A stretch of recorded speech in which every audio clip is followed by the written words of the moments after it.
Johnny ভাই, ইতিমধ্যে কি সিনেমা শুটিং করতেছেন বা করছেন? আসসালামু আলাইকুম সবাইকে। আমি মার্শাল জনি। এখন যে ছবিটার শুটিং হচ্ছে এটা হচ্ছে বীর বাঙালি। তো এটার প্রযোজক হচ্ছেন আমাদের সবার পরিচিত মুখ ওস্তাদ মাসুম পারভেজ সোহেল সাহেব। আর পরিচালক হচ্ছেন মিজানুর রহমান শামীম সাহেব, উনিও আমার টিচার। তো এই ছবিটা করছি ভালো, মুক্তিযুদ্ধ ভিত্তিক ছবি, গল্প অনেক ভালো। ওস্তাদ শিষ্য মিলে কাজ করছি। তো রুবেল ওস্তাদের সঙ্গে আমিও কেন্দ্রীয় চরিত্রে হিরো হিসেবে কাজ করছি এই ছবিতে। গল্পটা অনেক ভালো, বাকিটা হলে গিয়ে দেখলেই সবাই বুঝতে পারবেন। গল্পটা কি ধরুন? গল্পটা হচ্ছে আসলে আহ, দুইটা মানে এই গল্পে আমার যে চরিত্রটা থাকে সেটা হচ্ছে আমি পরেশ নামে একটা ক্যারেক্টার করেছি হিন্দু। আমার একটা আলাদা সাবজেক্ট থাকে, রুবেল ওস্তাদের একটা আলাদা গ্রুপ থাকে। তো হচ্ছে মুক্তিযুদ্ধ বিষয়ক যে গল্পগুলো হয় ওরকমই গল্পটা। তার ঘটনা বলতে কি মানে মজার ঘটনা প্লাস কষ্টের যে বিষয়টা সেটা হচ্ছে যে শুটিং করতে গেলে সব আর্টিস্টকেই কষ্ট করতে হয়।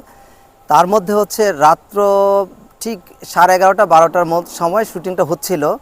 মানে আমাকে পানিতে নামতে হবে। আমার সাথে যে আমার ওয়াইফ থাকে, মিলিটারিরা ধরে নিয়ে যাওয়ার সময় আমার ওয়াইফ আমাকে ধাক্কা দিয়ে পানিতে ফেলে দেয়।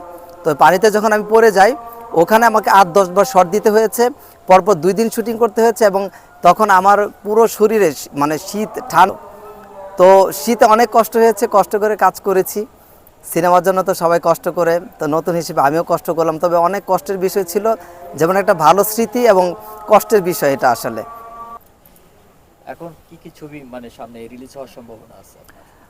রিলিজ হওয়ার জন্য জমা আছে হচ্ছে জীবন নিয়ে জুয়া, এটাও রুবেল ওস্তাদ আছেন। তারপরে পরিচালক হচ্ছে মিজানুর রহমান শামীম সাহেব। আর ওনার পরপর কয়েকটা ছবি রিলিজের পথে, তার মধ্যে হচ্ছে যেটা করলাম বীর বাঙালি, এটাও রিলিজের জন্য সব কিছু কমপ্লিট আছে। আমরা একদিক থেকে শুটিং শুরু করছি, আরেক দিক থেকে এডিটিং সব কিছু মোটামুটি কমপ্লিটের পথে আছে। আর ছবিগুলো হচ্ছে পাগলা মানিক, তারপর হচ্ছে আপনার বিচার, সংঘাত, এই ধরনের আরও কয়েকটা ছবিতে ওনার কাজ করছি।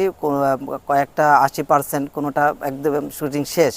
আর 2টা ছবি কমপ্লিট আছে, এটা হচ্ছে শেখ শামীম ভাইয়ার বীর যোদ্ধা বাহুবীর।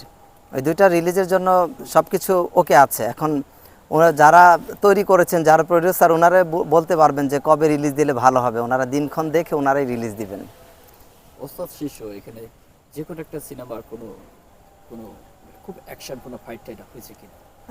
না, ওস্তাদের সাথে ওরকম আমার ফাইট ছিল না, কারণ আমি ওস্তাদের সঙ্গে যে কয়টা ছবিতে কাজ করেছি আমি থাকি হচ্ছে যে পুলিশ অফিসার থাকি, না না হলে হচ্ছে ডিবি অফিসার থাকি কোনোটাতে, এই ধরনের ক্যারেক্টারগুলো ছিল।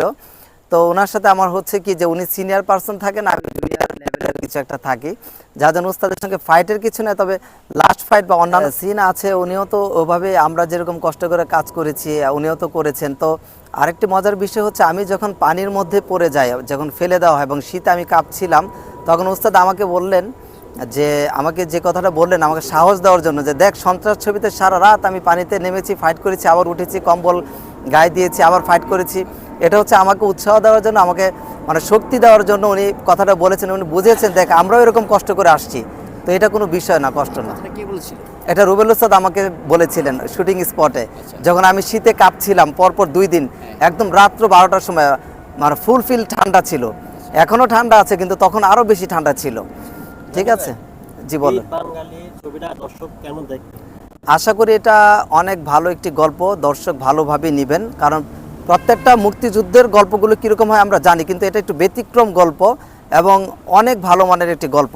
আমি কাজ করেছি বলে যে বলছি তা না, আপনারা হলে গিয়ে দেখলে বুঝতে পারবেন ছবিটা অসম্ভব রকমের ভালো। এবং আমার কথার সাথে কাজে মিল না থাকলে হল থেকে বের হবেন আর একটা করে গালি দিয়ে বের হবেন আমাকে সবাই। S karate TV.